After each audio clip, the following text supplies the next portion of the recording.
శరీరం పైన మనది ఏంటి అంటే ప్రకృతితో అనుసంధానమైనటువంటి ఒక జీవితం మనది. అది గ్రహించాము కాబట్టే ఇప్పుడు ఈ CO2 కార్బన్ ఎమిషన్ వాళ్ళు విదేశీ వాళ్ళు మాట్లాడుతున్నారు చూడండి. మన వాళ్ళకి ముందు నుంచే తెలుసు. ఋషులు వాళ్ళు ప్రకృతితో అనుసంధానంగా మీరు జీవించాలి, ప్రకృతికి విపరీతంగా మనకు ఏ కార్యక్రమం చేయకూడదు అనేటటువంటి విధానంలో మనం జీవించాం కాబట్టి చాలా విషయాల్లో ప్రకృతితో సంబంధించినటువంటి అంశాలు మనం చెప్తున్నాం.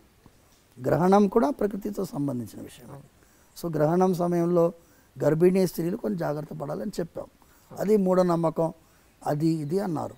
ఎవరెవరు మూఢనమ్మకం అన్నారో వాళ్ళు చాలామంది ఈ వైపు వస్తున్నారు. ఇప్పుడు ఈ వైపు వస్తున్నారు. మీరు చూడండి ఎక్కడైనా బిగ్గెస్ట్ రేషనలిస్ట్ సైంటిస్ట్ వాళ్ళు మేము చేసిన ప్రయాణం అనేది సరి అయిన ప్రయాణం కాదు, ఈ రాజమార్గంలో ప్రయాణమే సరైన. త్యాగరాజ స్వామి పాడాడు, చక్కని రాజమార్గం ఉండగా సందులో దూరనేలా అని పాడాడు. అది సందు తెలియదు, ఎక్కడపోతామో తెలియదు. అందుకోసం ఇటువైపు రావడమే మంచిది. ఇది ఏంటి అమ్మా, కొన్ని వేల సంవత్సరాల చరిత్ర ఉన్నటువంటి సనాతన ధర్మం. ఇది వేద మార్గం.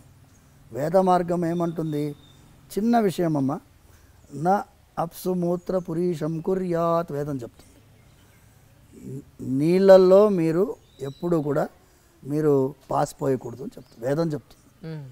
నదికి ఉండేటటువంటి మనకి గౌరవం చెప్తుంది. నదీ స్నానానికి వెళ్ళినప్పుడు మీరు సోప్ కూడా రాసుకోకూడదు అంటుంది. ఇక్కడ సోప్ రాసుకొని నదిలో స్నానం చేయకూడదు. నదీ స్నానం చేసి వచ్చి మీరు ఇంట్లో సోప్ రాసుకొని స్నానం చేసుకోవచ్చు. నదీ స్నానానికి ఈ కెమికల్స్ పూసుకొని స్నానం చేయకూడదని శాస్త్రం చెప్తుంది.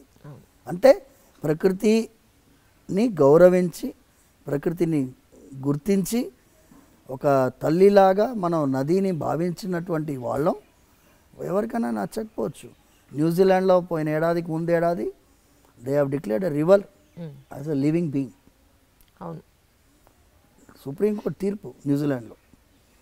వాళ్ళు మా 70 సంవత్సరాల పోరాటం అన్నారు, కొంతమంది 300 సంవత్సరాల పోరాటం అన్నారు.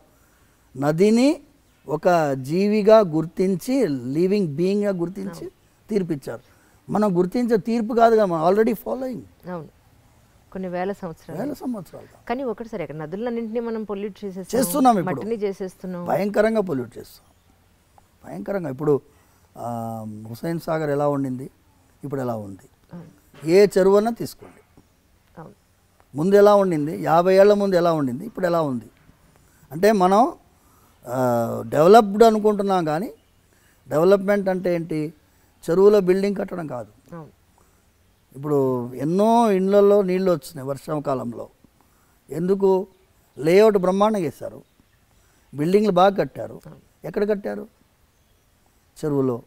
నదీ ప్రవాహంలో నది ఆనుకొని బిల్డింగ్ కట్టాం. నదీ ప్రవాహం ఇంతే ఉంటుంది చెప్పలేం కదా. ఫుల్ ట్యాంక్ లెవెల్ అని ఒకటి ఉంటుంది, FTL అంటారు దాన్ని. FTL అంటే చాలా వరద వచ్చినప్పుడు ఎంతవరకు నిండుతుందో అంతవరకు. కానీ FTL ఏం చేస్తారు వాళ్ళు? ఆ ఇటుక రాయిని తీసి ముందుకు జరిపి ఇదే FTL అని చెప్పి ఇంత ఎంక్రోచ్ చేసుకుంటారు. అలా జరుగుతుంది. సో వాళ్ళకి మన గురించి మాట్లాడే అధికారము లేదు, అర్హత కూడా లేదు. అందుకోసం వాళ్ళకి మనం సమాధానం చెప్పాల్సిన అవసరం కూడా లేదు. నిన్న ఐడ్రీమ్కి ఈ DAV పబ్లిక్ స్కూల్ పాప వాళ్ళ మదర్ వచ్చారండి.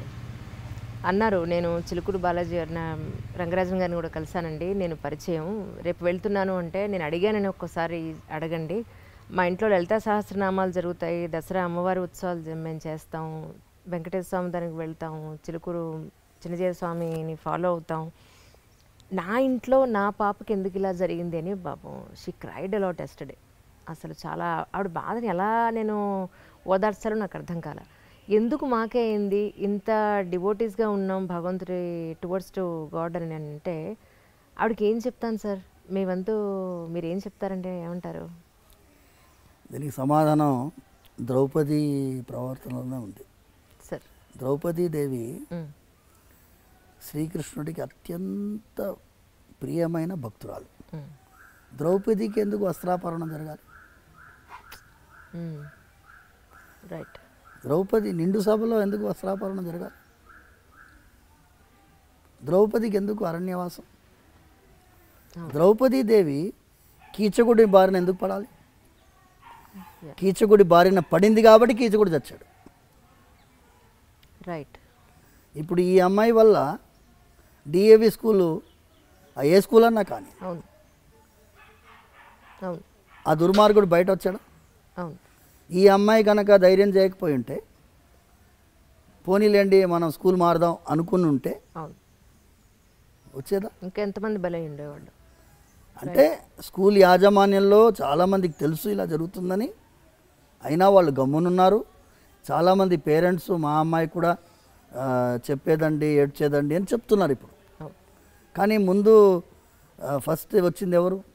అవును మేము యాక్చువల్గా మీరు ఇంతకుముందు మాట్లాడుతున్నప్పుడు నాతో ఎప్పుడు ఉంటాడు, ఈ ఆడవాళ్ళ విషయంలో జాగ్రత్తలు సమాజానికి నేర్పించాలి, అమ్మాయిల్ని ఆడవాళ్ళని గౌరవించేటట్టుగా మన సమాజం మారాలి, అమ్మాయిల్ని ఆడవాళ్ళని ఒక విధమైన విలాస వస్తువుగా చూడకుండా ఒక పవిత్రమైన భావనతో చూసేటట్టుగా మన వాళ్ళు ఉండాలి. రోజు నాతో ఉంటాడు పవన్ అనేవాడు. వరంగల్ వెళ్తున్నామ్మా మేము 2019 అనుకుంటా. చిన్న అమ్మాయి 9 months అమ్మాయి. చాలా బాధ అయింది తెలుసుకొని మేము వెళ్ళి సమాజం ఫెయిల్ అయింది అని చెప్పడానికి వెళ్ళాం. Imagine 9 month baby. దారుణం. వెళ్తూ ఉన్న దారిలో ఏంటి ఇలా జరుగుతుంది ఎందుకు, దీనికి ఏంటి మనస్సులో ఒక విధమైనటువంటి ఆక్రోషం. స్త్రీగా ఈ దేశంలో పుట్టే వాళ్ళందరూ దురదృష్టవంతులా? వాళ్ళకి సమాజం గుర్తించదా? వాళ్ళకి రెస్పెక్ట్ ఇవ్వదా? వాళ్ళని సంరక్షించాలనే భావన ఉండదా అనే మాటలు మాట్లాడుకుంటూ వెళ్తుంటే, మేము సీతమ్మ తల్లిని రావణాసుడు అపహరించుకొని వెళ్తున్నప్పుడు జటాయు అడ్డుపడుతుంది.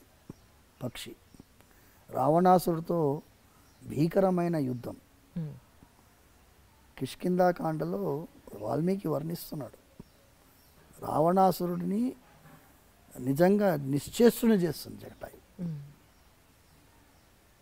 అలాంటి రావణాసురుడితో ఓడిపోతామని తెలిసి సీతమ్మ తల్లిని కాపాడాలని చెప్పి జటాయువులాగా ప్రతి ఒక్క మగవాడు ఆ భావన ఎందుకు రాదు, మనం ఒక జటాయు కాన్సెప్ట్ బిల్డప్ చేయాలి స్వామి అని అక్కడ మొదలైంది ఆలోచన.